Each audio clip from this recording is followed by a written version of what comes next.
Hi, hello, I'm Sam Harrison. I read, review and discuss fantasy and science fiction books. Today I have a review for you of the basic Kindle. This Kindle came out in, I think, like 2021 or 2022.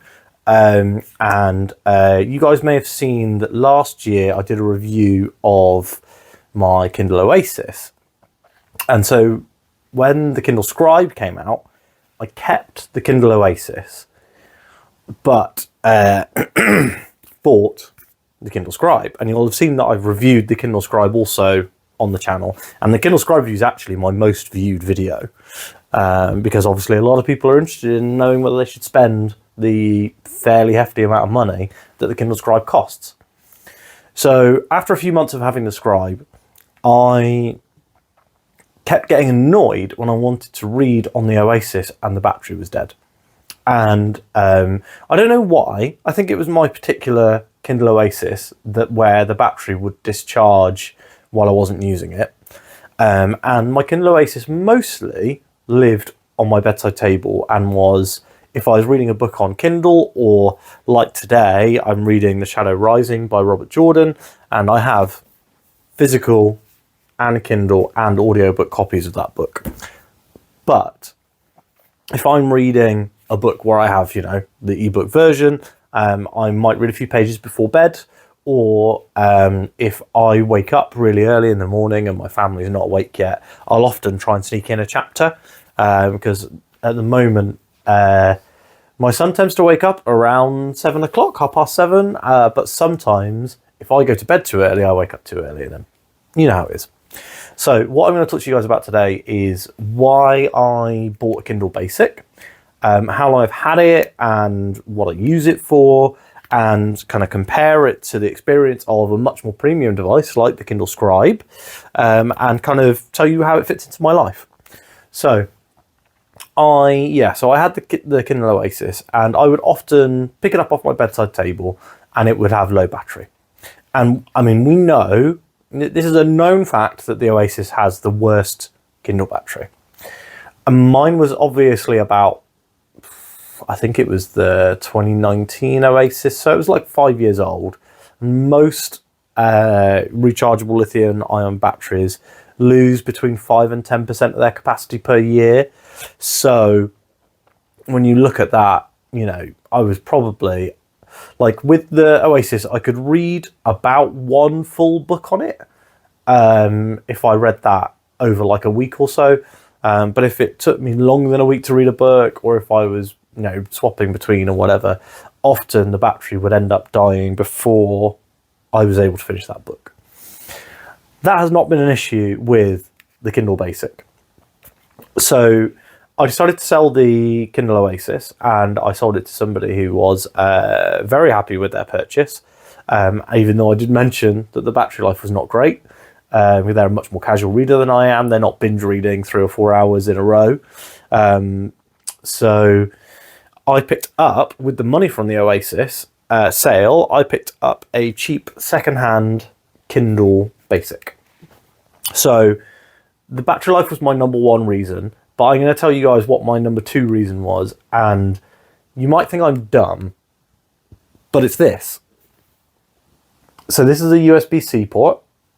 This is the same charger port that charges my Kindle Scribe, tablet, phone that I'm recording this video on, microphone I'm using to record this video, my laptop that I use to edit videos, my Nintendo Switch, my Steam Deck, the controllers for all of my consoles. Every single thing in my life in this that I use on a daily basis uses USB-C to charge. The Kindle Oasis used micro USB. I had one micro USB cable. It was bright red because I kept losing it, and I went and bought a bright red one so I would not lose it. I continued to keep losing it, even though I would always put it back in the same place. But that's what happens when you have wife and kids at home. Sometimes stuff gets moved around. So I picked up the Kindle Basic to have the improved battery life, to have the USB-C port, and also I wanted something that this seems weird, but I wanted something that I would feel a bit less annoyed about if I broke it. because the Kindle Basic is such a cheap device, it's actually quite sturdy. You can't bend or flex it at all, which you can with a lot of devices. The Kindle Basic is really sturdy. It's really hardy. I don't use a case on this 99% of the time. Usually what I will do is I will just throw this in my back pocket. So if I take the train, for example, somewhere, instead of what I used to do was either take the Oasis or I would read on my phone when I was on the train. So if I was going out to meet friends and was going to be drinking, so I didn't want to drive or something like that, I would always take I would take my phone and read on my phone because I was like, oh, I don't want to take the Oasis out to the pub. But this has gone to the pub with me multiple times. And yeah, am I a sado? Probably. But I really, really like this little thing. It weighs less than my phone, so it's not contributing to my little finger divot. Everyone's got one. If you don't have one, you're a much cooler person than me that spends less time on their phone. The sides are nice and round and soft, and the back, even though it is this kind of black plastic that you would assume would just be covered in fingerprints, actually it seems to be quite fingerprint phobic. So I have been using this since the beginning of this year, I think, so at least 3 or 4 months. I have not read on this every day. If I'm going to sit down and I'm going to read for like 4 hours and I'm at home, I'm always reading either a physical book or using the Scribe. You've probably seen me talking about this, but I use Matt's Fantasy Book Reviews' method for reading on the Kindle when you're kind of binge reading, which is I get a remote set up. So I set the Scribe up on the tripod that I'm using to record this video, and I basically angle it towards my face, lie right back on this sofa, get the remote in hand and turn pages with that. And that's how I've been. If I'm going to binge read, like if I'm going to read, like I say, for multiple hours using a Kindle, that'll be how I do it. I use the Scribe. I've never even tried the Kindle remote on this thing. Not because I don't think it would be a good experience in terms of how the remote works, but just because the screen size here is not the sort of screen size for a device that I want. Not in like hands range of my face, if that makes sense. It's hard to explain. So the best thing about this one as well is that it has, apart from the USB-C port, is that it has a backlight. I have the backlight usually on like the lowest. So it does auto adjust higher up if you're in a very dark room. Oh, sorry, lower down if you're in a very dark room. But I basically always have the brightness quite low. You can almost barely tell that it even has a backlight. Let me turn it up and then you guys can see. So right, if I turn it right up, you can see now it's pretty lit up. So the backlight actually goes up like way high. One other thing that I also really like about it is I use this a lot when I'm putting my son to bed, because I like reading on the Kindle versus reading on my phone. And what I do then is I turn it into dark mode. So and I turn the brightness on the backlight down to basically the minimum. And this is fine for me to read in a pitch black room while I'm putting a child to sleep, to bed. And it's something that I just really like about this, that it has that dark mode. My old Oasis didn't have that. Obviously, the dark mode is going to use more battery because more of the screen is being used at the time, more of the e-ink, as it were. But I've not really noticed, and I only use the dark mode when I'm reading in bed, when my wife's asleep, or when I'm trying to get my son to go to sleep. So very, very rarely will I be using that dark mode, although I do kind of like the way it looks. But the thing that I have noticed, let me actually show you why it looks weird, is, in fact, this actually doesn't look bad. It's kind of annoying. So this is a chapter header image for a Wheel of Time book, and in most fantasy books there's often like chapter header images and stuff, but all of those images are usually on a white background, so they just kind of look weird when you're looking at them on the Kindle. I will try and find another example, but that would make this video boring. So realistically, the dark mode is for me like a situation based sort of thing, but I do like that it has it. As I said, I've had this for like 4 months. I think I've probably charged it 3 times. I never have to charge this thing. I mean, I have taken this on 2 weekends away recently because I've been on 2 bachelor parties. I think I've talked about it on the channel, but yeah, I've taken this on 2 weekends away and read basically in the mornings when everyone was still kind of a bit hungover and I was ready to get up because I at home would have been up for hours. I have read both times, both weekends, and for a couple of hours each time, and I've read on the flights, and didn't charge it before I left, and I've still got 62% battery. And I honestly, I can't remember the last time I charged it. I don't think I charged it in March. I may have only charged this twice, actually, not 3 times. I think I charged it when I got it because it was secondhand, so somebody had used it before and it had been sat on a shelf on standby. And then I think I charged it after I read a load of books on it. Because when I first got this, my idea behind it was I was like, well, I'll read this, read a load of books on this, and maybe I'll then get the Paperwhite and see the difference between the two. But I've not really found a need to get the Paperwhite. So the thing that you really get with the Paperwhite is screen size, because the quality of the screen is exactly the same across all Kindles. So like this has the exact same like thingamajig, pixels per inch or whatever that all the books have. The one thing that I'm noticing as well, so here's something really interesting.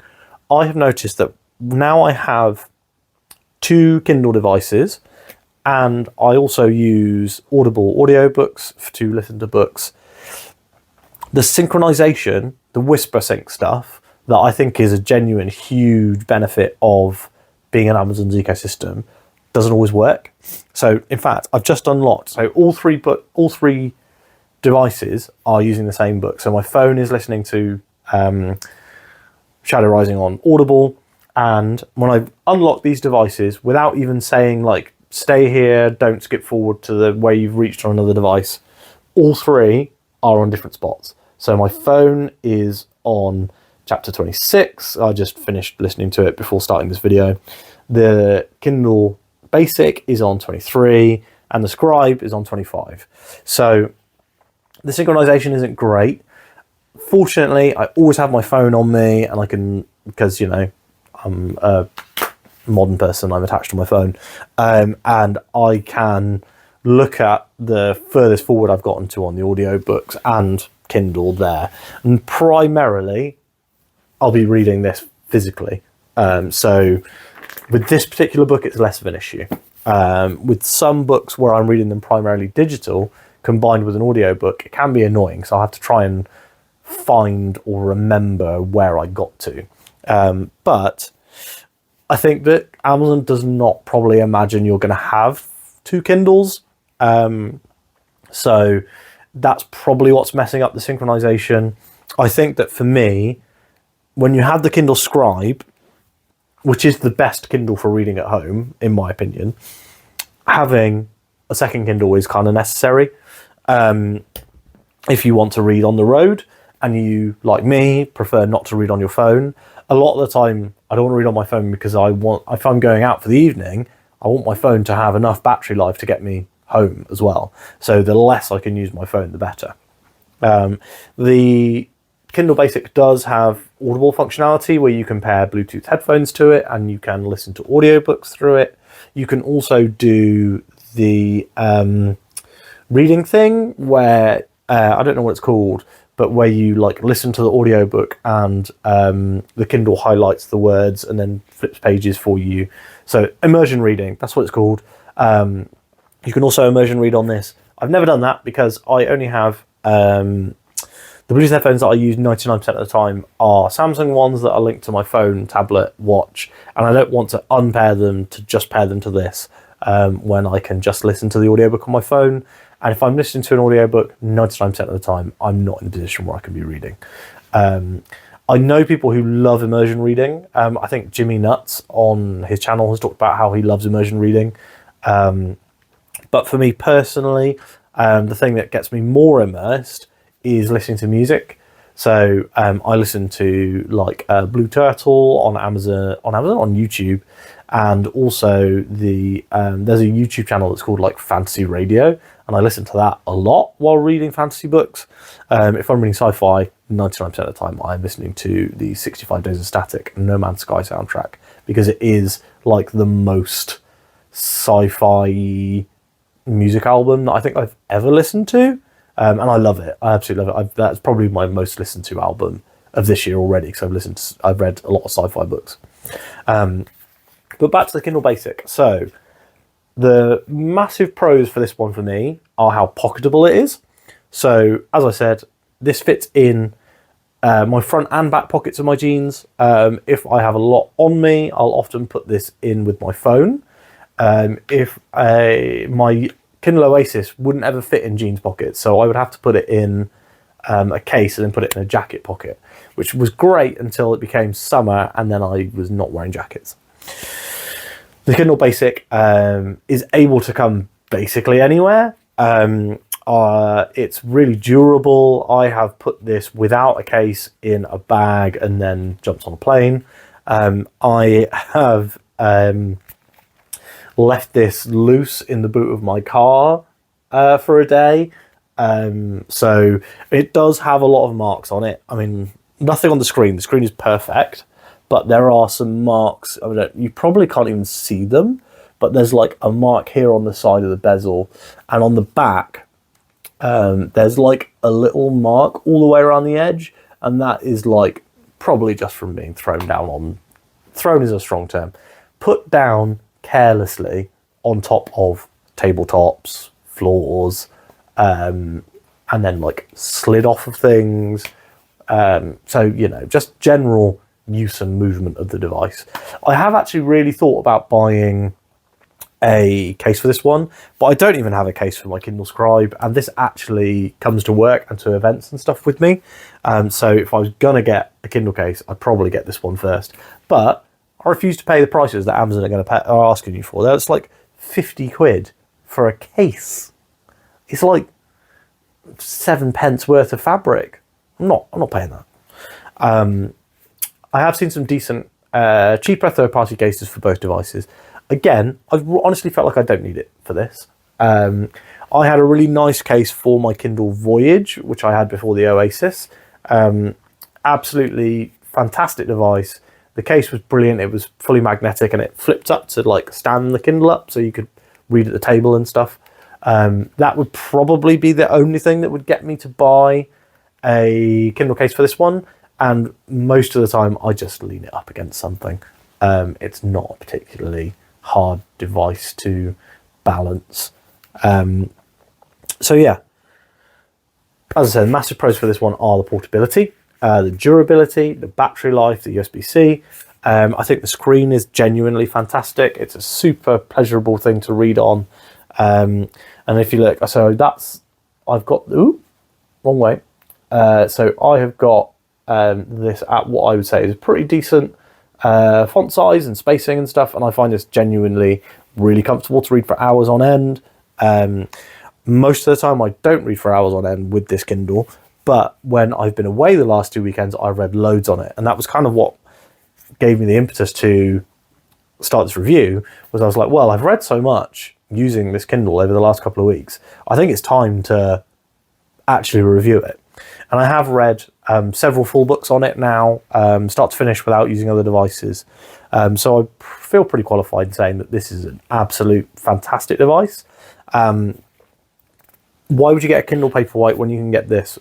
If the Kindle Paperwhite is going to be your only e-reader, the screen is bigger. And it has a warm light backlight.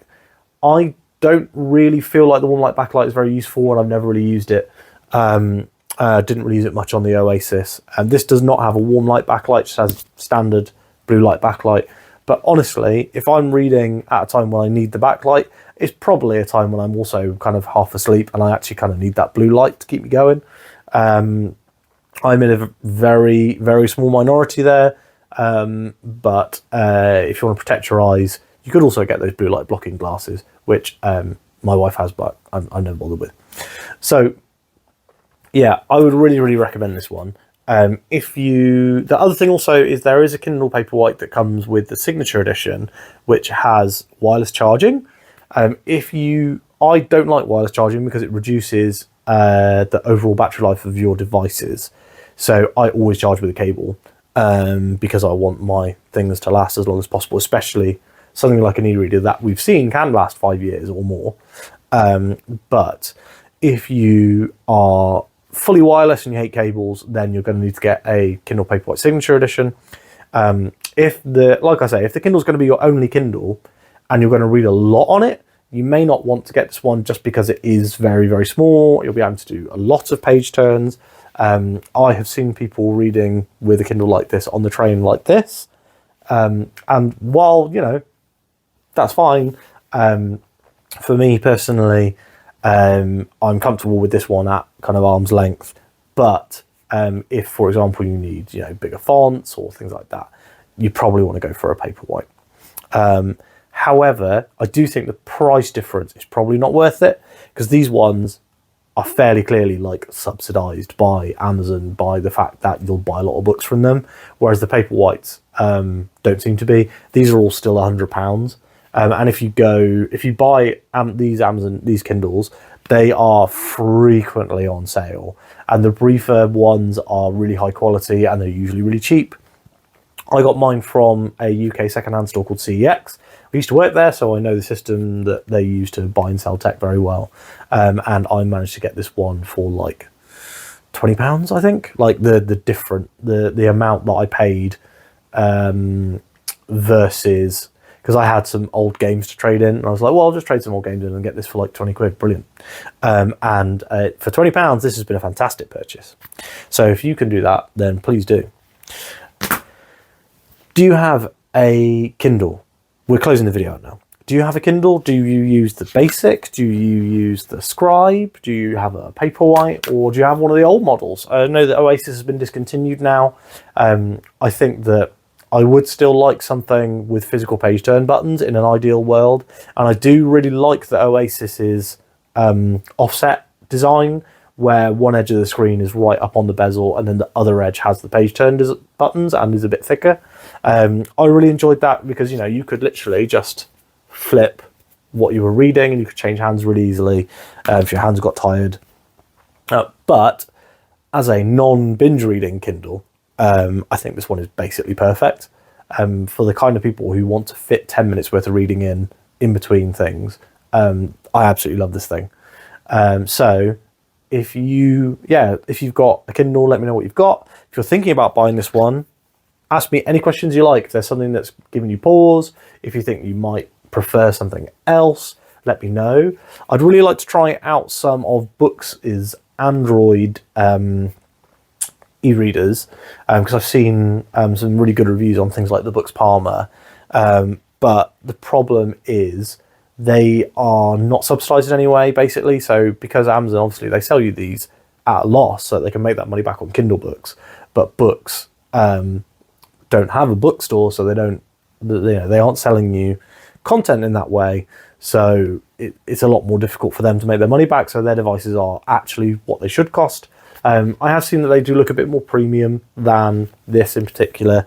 The Scribe is an incredibly premium piece of kit with its metal back and its glass front screen. I love using the Scribe, as I've said, for reading, writing, sketching, binge reading as well. And the Scribe tends to come to work with me so that I can use it as a notepad, but then also read on my lunch breaks. But anyway, if you've got an e-reader that you love, let me know, and if I can review it, I will. And if you've got any questions about the Kindle Basic or the Kindle Scribe, if you've got some, then please drop them down in the comments. If you have got all this way, please drop a fun emoji in the comments, like a pile of books. That sounds fun. And I will speak to you tomorrow.